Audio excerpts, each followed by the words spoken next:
क्या बजट में आप थोड़ा-सा कुछ पॉपुलिस्ट मेजर्स आते हुए देखेंगे या बाजार को अच्छी लगने वाली रिफॉर्म ओरिएंटेड पॉलिसीज ज़्यादा रहेंगी?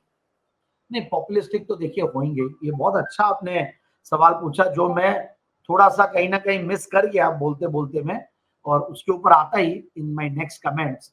तो पॉपुलिस्टिक मेजर्स तो सर्टेनली लाने पड़ेंगे, और रूरल थीम अच्छी कर रही थी।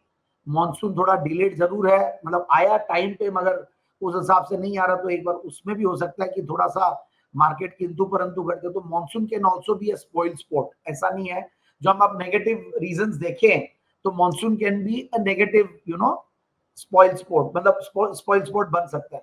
सो मुझे ऐसा लगता है कि पॉपुलिस्टिक कुछ रहेगा, जो कुछ थोड़ा बहुत इलेक्शंस में कमी रही है, वहां पे ध्यान देगी सरकार, ऐसा नहीं है कि नहीं देगी। एंड पॉपुलिस्टिक होना कोई बुराई भी नहीं है।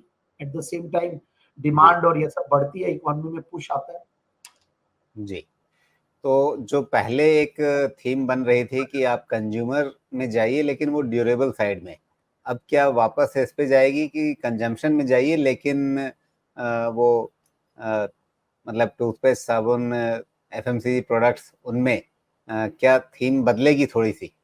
नहीं, थीम बदल रही है। देखिए, आप जैसे ही आए तो मोदी साहब, उन्होंने हाउसिंग को लेकर अनाउंसमेंट्स किए।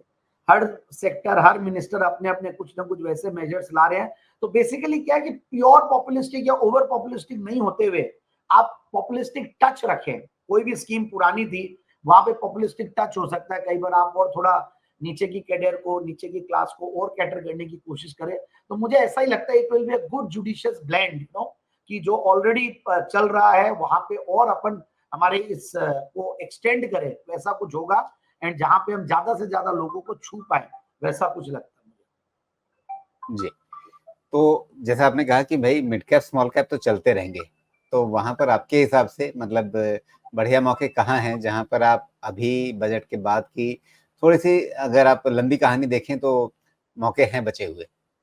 देखिए, मैंने एक दो चीजें देखी। शुगर स्टॉक्स अच्छा नहीं कर रहे थे, so that can be one theme. Fertiliser stocks, मुझे लगता है कि वहां पे ध्यान देना चाहिए। कुछ एग्री रिलेटेड जो केमिकल्स वाले स्टॉक्स है, एग्री रिलेटेड इम्प्लीमेंट्स वाली कंपनियां, उन पे ध्यान देना चाहिए। ट्रैक्टर्स है।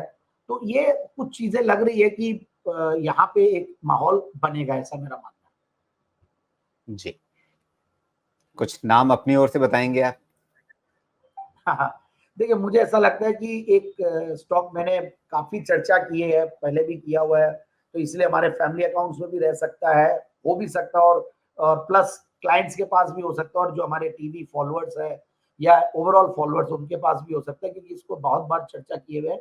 जीएसएफसी एक स्टॉक है जो मुझे बढ़िया लगता है। एक तो क्या है कि होल्डिंग कंपनी भी है, जीएनएफसी अच्छा करती है, तो इसको भी फायदा मिलता है। फिर बुक वैल्यू से नीचे चल रही है, डिविडेंड यील्ड बढ़िया है, खुद के पास भी व्यापार है, प्योर होल्डिंग कंपनी भी नहीं है। तो आई फील कि जीएसएफसी कैन बी वन बेट, जहाँ पे मार्जिन ऑफ सेफ्टी भी है, डाउनसाइड रिस्क भी नहीं है। फिर मुझे कुछ इंफ्रा रिलेटेड, तो इंफ्रा में डायरेक्ट प्ले की बजाय कई बार cement can be a good play, तो वहां पे ध्यान दे। तो मैंने स्टार सीमेंट रिसेंटली रेकमेंड किया था, और भी श्री दिग्विजय सीमेंट है या हाइडलबर्ग सीमेंट है। ये मिड कैप कंपनियों के मैं नाम ले रहा हूँ, एनसीएल इंडस्ट्रीज है, तो इन सब पे ध्यान दे। फिर बड़ी कंपनियों में, मतलब अंबुजा पे ध्यान दे। फिर छोटी कंपनियों में एक डेक्कन सीमेंट और है, वहां पे ध्यान दिया जा सकता है। So cement as a sector really looks good to me. फिर एग्री एज अ थीम में फर्टिलाइजर्स बढ़िया लगता है। शुगर, क्योंकि इथेनॉल प्ले अगर कुछ होता है तो वहां पे ध्यान दे। रोड्स वाली कंपनियां भी बढ़िया कर रही हैं, और उनके फंडामेंटल्स भी बेहतर हो गए, बैलेंस शीट की क्वालिटी भी बेहतर हो गई, और सरकार की जो इम्प्लीमेंटेशन है, एग्जीक्यूशन है, ये सब बहुत बढ़िया है पॉलिसीज को लेकर। तो इसलिए ये सेक्टर भी बढ़िया चल रहा है, और एक पावरफुल मिनिस्टर आता है तो सर्टेनली बहुत बढ़िया रहता है।